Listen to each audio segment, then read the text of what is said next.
So the last year S21 Ultra was probably my favorite camera smartphone of the year. And in this video, we're gonna see if the S22 Ultra will be the same thing. So without further ado, let's go to the video.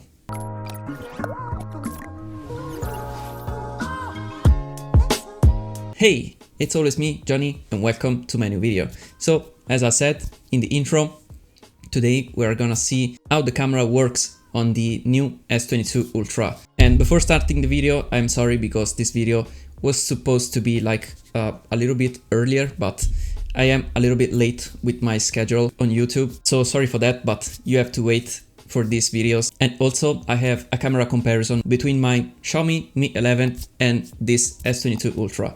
So if you haven't subscribed already to this channel, just subscribe right now so you won't miss that video. Anyway, as I was saying before, the S21 Ultra of the last year was one of my favorite smartphones because it has pretty much any camera lens integrated, and so you can use it like from ultra wide to super zoom, and it was very cool actually. And the phone itself was working very good overall, so it was one of my favorite phone of the last year.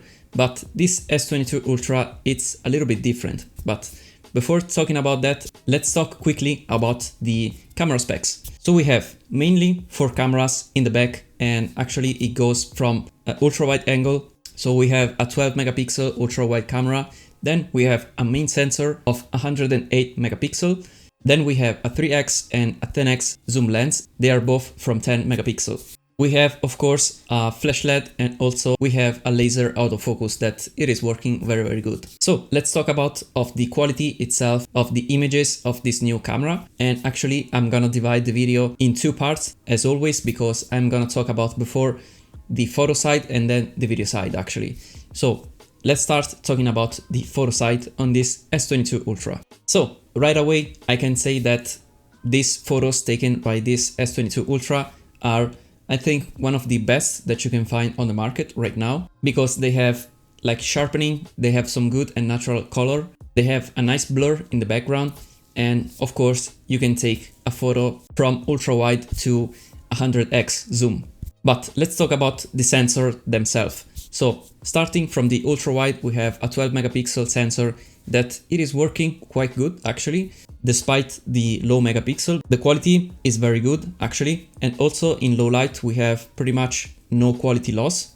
So this is a very good thing in the ultra wide sensor, because usually when you use the ultra wide sensor in the nighttime, you have a lot of noise, a lot of issues. But in this case, if you have like a little bit of light, so somewhat low light, you have pretty much no problem. Also, of course, in the sunlight, it's working very good. It is not like super mega ultra wide, but it is wide enough, and it does have also a dual pixel autofocus, so the autofocus is working very good actually. So the only difference between the ultra wide sensor and the main sensor when you're switching between those, it is the color of the two. And the main sensor, it is actually more vivid, so you can see the switch for the colors if you're shooting especially in low light. But in a good lit ambient, you will not notice pretty much any difference, despite actually the big difference in the megapixel. But in my experience, the ultra wide sensor, it is very good on this phone actually, like the last year S21 Ultra. So the main sensor, it is the best one, of course, because it is the brighter between all the 4 sensor. You have the ability to shoot in 108 megapixel mode, so you will have like more information to your photos. So you can take like a photo in this 108 megapixel mode, and you can zoom it in post-production, of course, and you will have like more realistic colors in the photos actually. Then talking about the 2 zoom cameras, I mean, they work pretty good, but they are like a little bit darker, we can say, because the 3x zoom, it is not too different from the ultra wide camera. I mean, it's working very good. It's a little bit darker than the ultra wide camera, but the 10x, you will have to use it only in a bright condition. So if you use it in low light condition, it will not take like good photos, because it is an f4.9 and it's a very dark lens, we can say. Then of course you can go up to 100x zoom, and if you want to use the zoom up to 30x, it is pretty much usable. Then of course, if you want to go like up to 100x zoom, it's pretty much unusable. You can use it only for reference, but you cannot take nothing good with it. Then of course you have the front-facing camera that this year it is from 40 megapixel. That is a lot for a front-facing camera. And in my opinion, it's working very good actually in a bright condition. So in a sunlight, you will have no problem. In low light condition, it does have some issues. I mean, you will start to see some noise, but the quality is pretty good. And actually, if you use the portrait mode, it's working very, very good. So in my opinion, it's a very good selfie camera. Anyway, I have to say that the phone, it is in the early stages. So the software, it is not well optimized, as it will be maybe in a few months, like Samsung always does. And sometimes you will have some problem maybe to focus something near the camera. And you can see it probably in some photos that I just misfocused some objects, and it's not my fault. It is the phone that wouldn't focus on the nearest object, we can say, but I think it's only a software issue that will be for sure fixed in the next future, but we don't know when, of course. Then, talking about the video side on this phone, that it is always the bad part, we can say.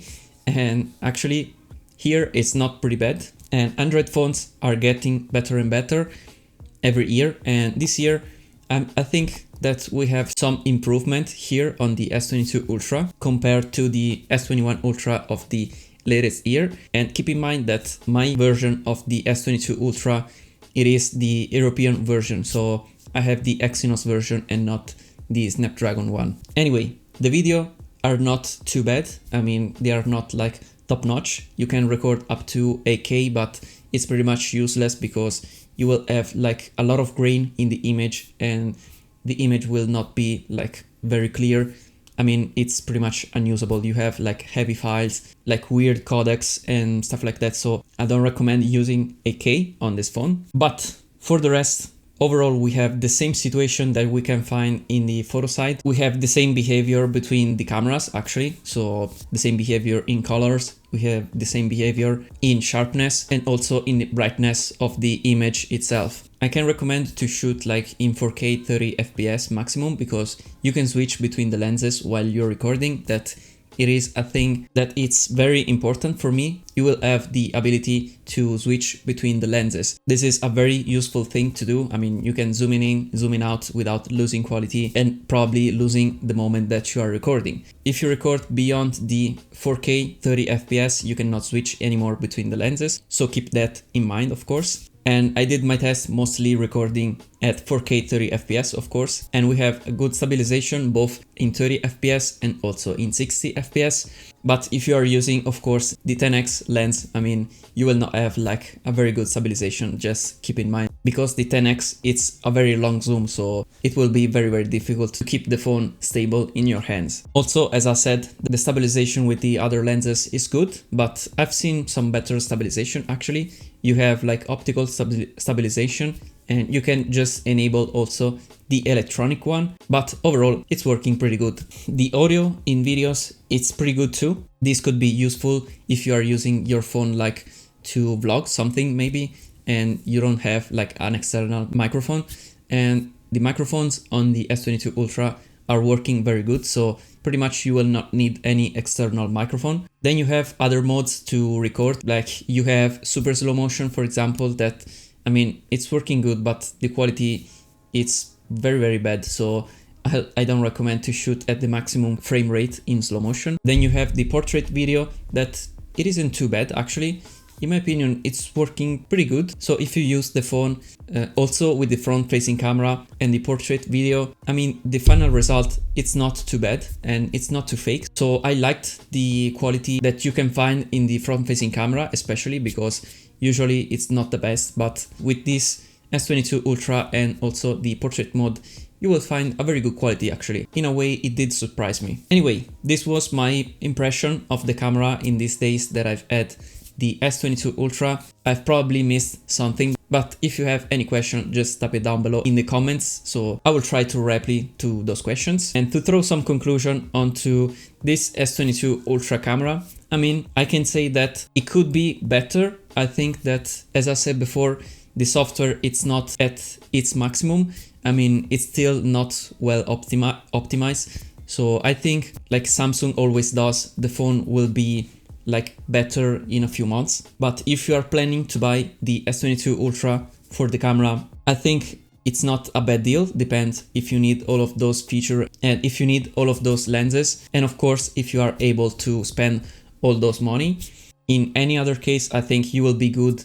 Like if you have already the S21 Ultra, I mean, you are pretty much good. Also, if you want to spend less and you don't want the S Pen and a bigger screen and all of that stuff, just go with the S21 Ultra, because I think it's a better deal in my opinion, especially because I had some problem with my S22 Ultra. It was very slow and choppy, so this was another experience. If you are interested to that, just go into my first impression of the S22 Ultra. But anyway, the cameras are working very good in my opinion. I mean, for a phone, it is a top camera phone in any case. You can find better deal, probably yes. But if you want to buy something from Samsung, because maybe you like more Samsung other than other brands, and you want the best of the best, I mean, this is the only choice. And also, if you want to buy a phone that also does as a camera for vlogging maybe, it's a pretty good choice in my opinion. I mean, you've seen some example of vlogging, we can say, and the quality is pretty good actually. So to answer a question, for example, if the S22 Ultra, it is a better deal than the S21 Ultra, I think the answer is yes and no. I mean, it's better, yes. The quality overall of photo and videos, it's a little bit better if you compare to the S21 Ultra, for example, but they are not extremely better. And also you have to consider that it is a big phone and it is very heavy and all of that stuff. So at the end, it's of course a personal preference, and of course it depends on how much money you want to spend. But anyway, this was my experience with the camera with this S22 Ultra. Let me know down below in the comments what do you think about this phone. And also, if you did like this video, just hit a like button down below because it's free, and subscribe also because it's free too, and it helps to support this channel, of course. Anyway, thank you for watching this video, and I will see you in my next one. Bye for now.